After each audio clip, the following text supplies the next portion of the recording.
Bien, estamos estos domingos trabajando por temáticas y usando unas palabritas que marcan lo que va a ser el sermón de cada domingo, ¿no? Pero son palabras que aún dentro de nuestro lenguaje de Sion están sin usar, están ahí guardaditas en el armario y apenas las usamos. Y son palabras muchas veces que para poder entenderlas necesitamos pues la ayuda pues de un diccionario, de libros, porque no están siendo usadas. No están siendo usadas y al no estar usadas van perdiendo un poquito ese sabor, ese conocimiento que teníamos cuando realmente pues las usábamos más, ¿no? Y entre ellas está regeneración. Pues yo lo primero que hice cuando sabía que tenía que hablar sobre este tema, pues creo que es lo que cada uno hace, cogerse los diccionarios, que son los que me puedan dar y ayudar a dar luz al tema, ¿no? Y lo primero que me encuentro me voy al diccionario de la lengua española y me sorprendió la definición que da el diccionario de la lengua española, ¿no? Da dos y una dice, dar de nuevo, ser a algo que degeneró, restablecerlo o mejorarlo. Va dando un poquito de luz, ¿verdad? Y tiene otra definición que es la siguiente, hacer que alguien abandone una conducta o unos hábitos reprobables para llevar una vida moral y físicamente ordenada. Esto es lo que dice la Real Academia Española sobre la palabra regeneración. Pero también el diccionario ilustrado de la Biblia dice lo siguiente, cambio radical que el Espíritu Santo realiza en un ser humano cuando éste, habiendo oído y creído la palabra de Dios, recibe a Jesucristo como Salvador. La persona pasa del dominio del pecado al dominio del Espíritu e inicia un crecimiento y el progreso espiritual cuya meta es la perfección al llegar a ser semejante a Cristo. Por lo menos ahora ya nos suena algo más en regeneración. Ya nos suena algo que, bueno, sí, ya empiezo a entender qué es regeneración. La palabra regeneración en la Biblia, si vamos a la concordancia, aparece dos veces solamente. Una está en Mateo capítulo 19, versículo 28, ¿vale? Y es algo que tiene que ver con lo escatológico, con la segunda venida de Cristo. Y dice el texto, y Jesús les dijo, de cierto os digo que en la regeneración, cuando el Hijo del Hombre se siente en el trono de su gloria, vosotros que me habéis seguido, también os sentaréis sobre los 12 tronos para juzgar a las 12 tribus de Israel. Y el otro texto se encuentra en Tito, capítulo 3, versículo 5, y dice lo siguiente, nos salvó no por obras de justicia que nosotros hubiéramos hecho, sino por su misericordia, por el lavamiento de la regeneración y por la renovación en el Espíritu Santo. Aunque la palabra solamente aparece dos veces en el texto, en la palabra de Dios, sí está implícita esta palabra en la Escritura. Y voy a traer delante de nosotros un texto muy clarividente que nos va a dar una luz tremenda y que es, Juan pues narra varias entrevistas personales que tuvo con determinadas personas y esta que voy a leer es una de ellas, una entrevista que el Señor tuvo con Nicodemo, con ese hombre que era principal entre los judíos, que era fariseo, y está en el capítulo 3 del Evangelio de Juan, y dice el texto que Nicodemo vino a Jesús de noche y le dijo, Rabí, sabemos que has venido de Dios como maestro, porque nadie puede hacer estas señales que tú haces si no está Dios con él. Respondió Jesús y le dijo, de cierto te digo, que el que no naciere de nuevo no puede ver el reino de Dios. Es decir, como Esteban decía antes, regeneración es igual a nuevo nacimiento. ¿Vale? Y Jesús aquí hace un manifiesto absoluto. En una sociedad que sí lo entendía, hoy la nuestra, como es una sociedad muy relativista, los absolutos no se admiten. Se cuestionan todos, porque cada uno tiene su verdad, ¿verdad? Pero Jesús dice, de cierto te digo. Es decir, esto es incuestionable. El que no nace de nuevo no puede ver el reino de Dios. Para Nicodemo, que era un intelectual,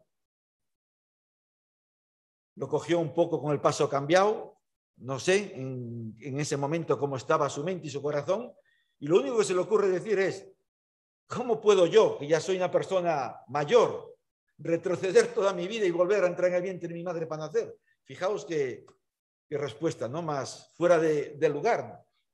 Porque lo lógico sería, Jesús, explícame un poco más eso que me acaba de decir, que no lo entiendo, ¿no? Y lo primero que pensó es, ¿cómo puedo? ¿Verdad? ¿Puedo acaso por segunda vez entrar en el vientre de mi madre y nacer? Jesús le vuelve a decir, de cierto te digo, que el que no nace del agua y del espíritu no puede ver el reino de Dios. Lo que es nacido de la carne, le dice Jesús a Nicodemo, ya sabéis lo que sucede, es muerte. Lo que es nacido del espíritu es vida. Y dice, no te maravilles de que te dije, os es necesario nacer de nuevo. El viento sopla de donde quiere y oye su sonido, mas no sabes de dónde viene ni hacia dónde va.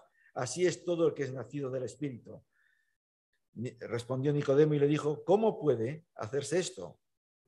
Jesús le dice, ¿eres tú, maestro de Israel, y no sabes esto? De cierto te digo, que lo que sabemos hablamos y lo que hemos visto testificamos, y no recibís nuestro testimonio. Qué palabras más contundentes, más fuertes, ¿verdad? Si os he dicho cosas terrenales y no creéis, ¿cómo creeréis si os dijere las cosas celestiales?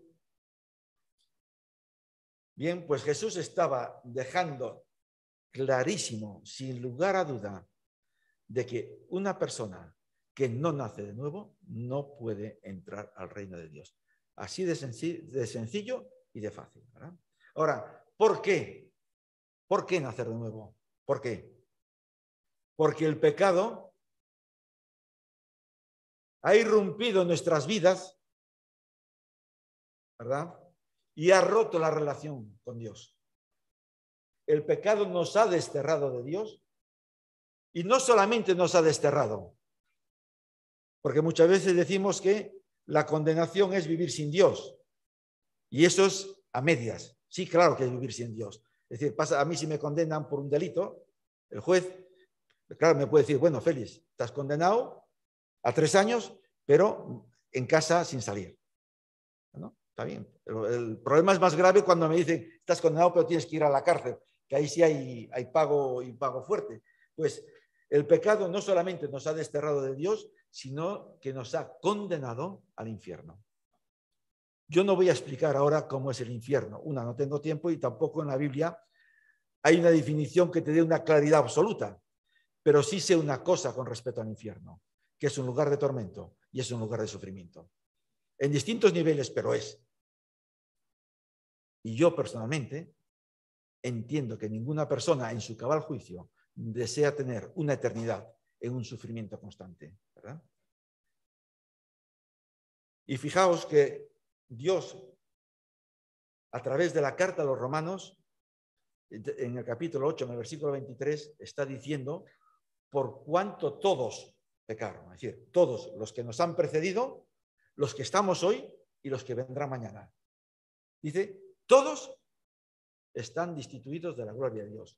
Y todos es todos, no son algunos, no son unos pocos, todos es todos.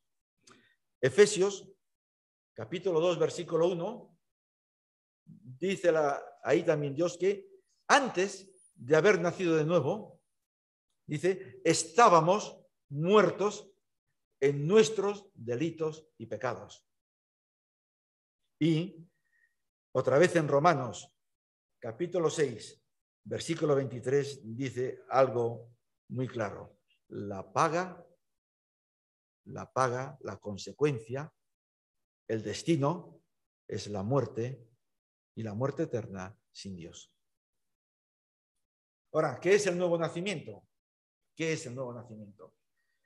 Y para ello voy a 2 Corintios, capítulo 5, versículo 17, donde me habla que es regeneración y renovación del espíritu y la conducta. Una persona que nace de nuevo, dice, 2 Corintios, capítulo 5, versículo 17, que de modo que el que está en Cristo es una nueva criatura. Es decir, hay nuevo nacimiento en el momento en que tú aceptas a Cristo. Y también hay una renovación en la conducta, porque dice que las cosas viejas pasaron, y aquí todas son diferentes y son nuevas. Las cosas viejas, es decir, mi antes dejó de existir con una nueva vida. Mi yo, en el momento que nazco de nuevo, está clavado en la cruz y mi yo no puede jamás bajar de la cruz. No debiera de bajar de la cruz, porque he sido crucificado con Cristo. Y el Evangelio dice que, Jesús dice, tomad vuestra cruz. ¿Vale?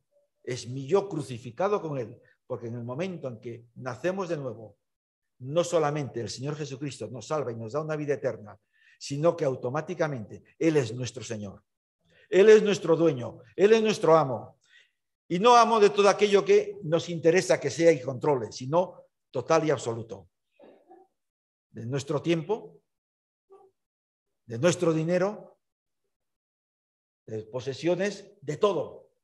Todo es de Él y todo se debe a Él. Esto es el nuevo nacimiento. Y el nuevo nacimiento es una necesidad en el ser humano. ¿Sabéis por qué? Porque una persona que no nazca de nuevo jamás verá a Dios. Jamás. Es una necesidad. Por eso, cada domingo, desde aquí, se predica acerca de la necesidad que el hombre tiene de Dios. Y en nuestra vida, cada día, debemos de ser esa luz y ese faro y esa sal en nuestra sociedad que presenta el Evangelio de Dios. ¿Vale? Y lo presenta a través de nuestras vidas, porque, ¿sabéis? La misión de la Iglesia es glorificar a Dios. Si os fijáis y leéis la palabra de Dios, está en cantidad de versículos que tu pueblo te adore, te ame, te sirva. El primer y gran mandamiento, amarás a Dios sobre todas las cosas. Y como consecuencia, salta el segundo, amarás a Dios o amarás a tu hermano, porque es imposible amar a Dios y no amar a mi hermano. Y es imposible amar a mi hermano sin amar a Dios.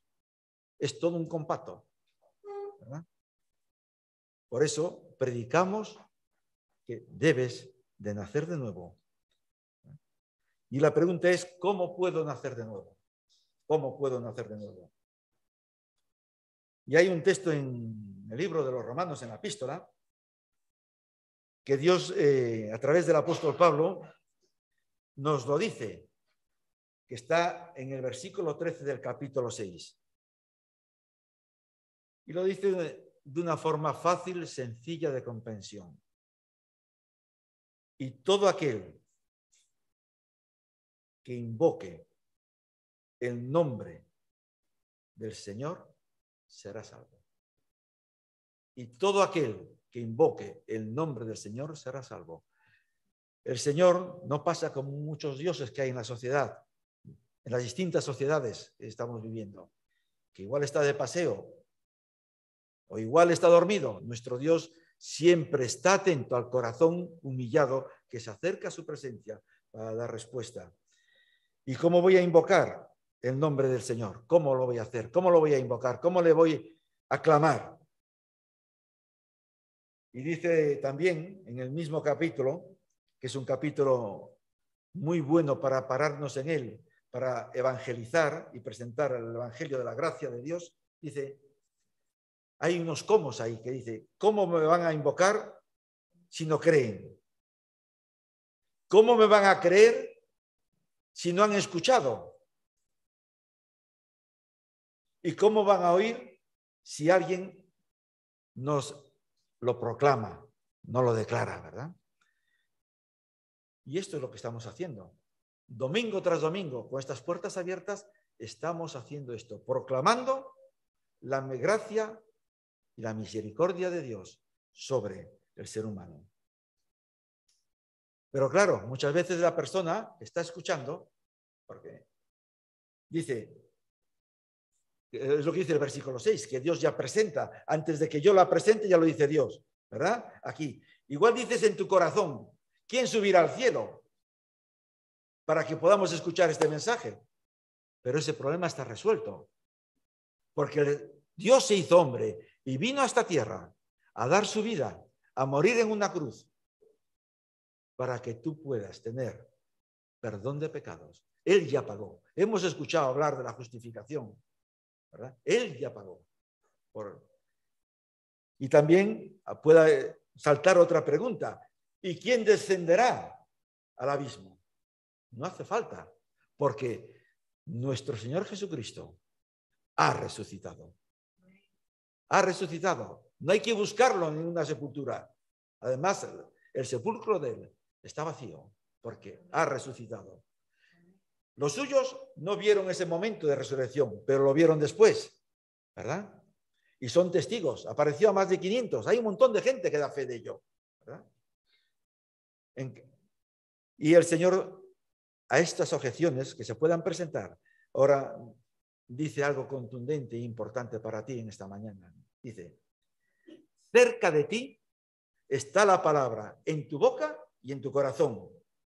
Y esto es lo que estamos predicando. Cerca de ti. La estás escuchando, está en tus oídos. Lo que tienes que hacer es abrir tu corazón para que el Espíritu Santo haga la obra de convencimiento de pecado y el Señor Jesucristo te salve. El único que puede salvar es Cristo. Ningún ser humano tiene la capacidad y el poder para salvar ni declarar salvos. Yo he escuchado muchas veces, y antes, hoy ya no se ve tanto, es cierto, alguna denominación. Es decir, haz esta oración conmigo. ¿Quién la hizo? Que levante la mano. Y levantan 1 o 400. Y el predicador automáticamente los declara salvos. Si tú has hecho esta oración, sois salvos. Perdonad que os lo diga, para mí eso es un engaño hacia las personas. El único que tiene poder para perdonar pecados es Cristo. El único. ¿Verdad? Y eso que quede claro para que no nos confundamos. Y dice más que la salvación, ¿cómo la obtenemos? Confesando. ¿Y qué es confesar? Confesar es declarar nuestro pecado. Muchas veces cuando hablamos de pecado, una palabra que hoy no se usa, porque estamos en una sociedad donde estamos evitando palabras a las cuales hemos encasillado como agresivas y dañinas, ¿verdad? Y se están evitando. Y eso está confundiendo a las personas, ¿verdad? Pero somos pecadores. Y pecador no es solamente el que comete un crimen, una violación y más cosas de ese estilo, ¿verdad? Pecador es aquella persona que le da la espalda a Dios. Aquella persona que hace caso omiso de Dios, que sigue con su propia vida y con su propio yo, con sus propias cosas. Ese es un pecador que necesita a Cristo y necesita nacer de nuevo. Dice, si confiesas tu pecado, ¿verdad? Con tu boca, ¿vale? Que Jesús es el Señor, no solamente Salvador, sino Señor, dueño, porque te compró a un precio del cual no podemos cuantificar porque no tenemos forma de hacerlo. Por lo menos yo no la tengo. Y si crees en tu corazón que Él, Dios, le resucitó de entre los muertos, la garantía total y absoluta de nuestra vida eterna, nuestro aval, ¿vale? Dice, serás salvo. Si confiesas, si crees, serás salvo. Y dice el versículo 10, porque con el corazón se cree para justicia y con la boca se hace confesión para salvación. Parece como si la salvación tuviese dos partes, ¿no?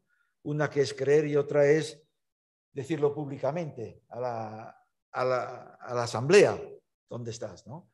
Es una sola.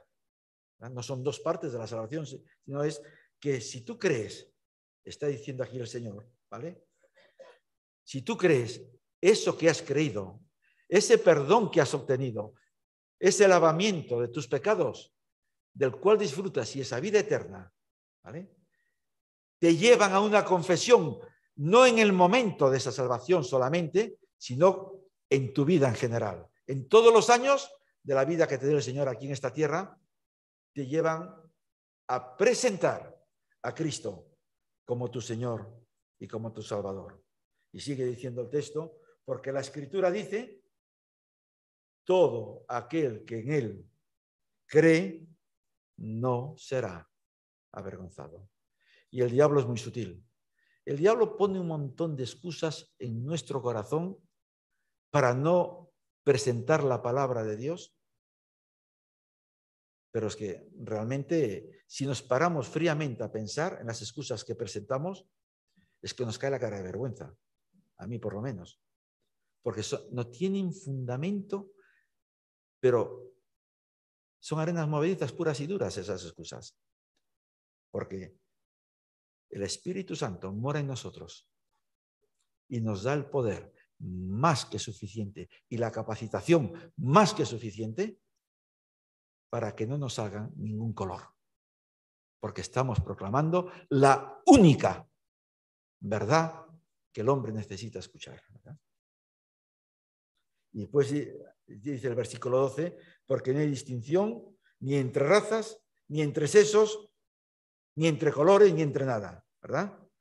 Porque nuestro Señor es rico.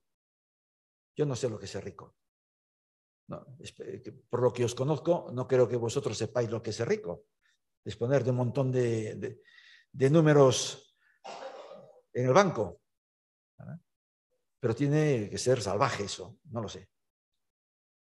Pues esto, lo que yo me puedo imaginar de lo que puede ser un rico, no llega ni ese pequeño grano de mostaza con la dimensión de la riqueza de nuestro Dios.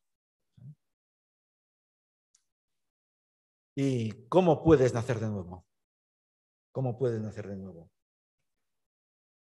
Es entendiendo la obra de la cruz. Entendiendo. Narran los evangelios que había una persona que escuchó de otro país lejano y escuchó pues lo que había sucedido en Jerusalén, que fue la crucifixión, posiblemente lo vio y todo, y se le acercó a una persona que se llamaba Felipe, a ese séquito que viajaba a su país, y le hizo una pregunta, ¿entiendes? Y él dijo, pues no entiendo. Y le explicó, y cuando sí comprendió lo que le explicaba Felipe, dijo, ¿qué impide que yo acepte a mi Cristo como Salvador y testimonio de mi fe? Pues si no entiendes, en esta mañana, lo que en este poquito tiempo intento explicar, aquí, en esta sala, hay un grupo importante de personas que han nacido de nuevo y que te pueden explicarlo. Para que tú lo puedas comprender y hoy no marches de aquí sin entender y aceptar a Cristo como tu Señor y Salvador. Lo otro que tienes que hacer es, después de haber entendido, es reconocer que eres pecador, que estás condenado y que necesitas a un Salvador que te rescate, que Él ya pagó lo que tú no puedes pagar para que tú puedas tener paz con Dios y vida eterna. Y arrepentirte de tu pecado. Como decíamos antes, que si confiesas con tu boca, si declaras delante de Dios en humillación tu pecado, Él te va a responder. Él te va a limpiar y te va a lavar. Y algo milagroso va a ocurrir en tu vida. Y me gustaría despedirme con esto que vamos a poner aquí en pantalla, que es lo que quiero, con lo que quiero cerrar esta mañana y dejar contigo.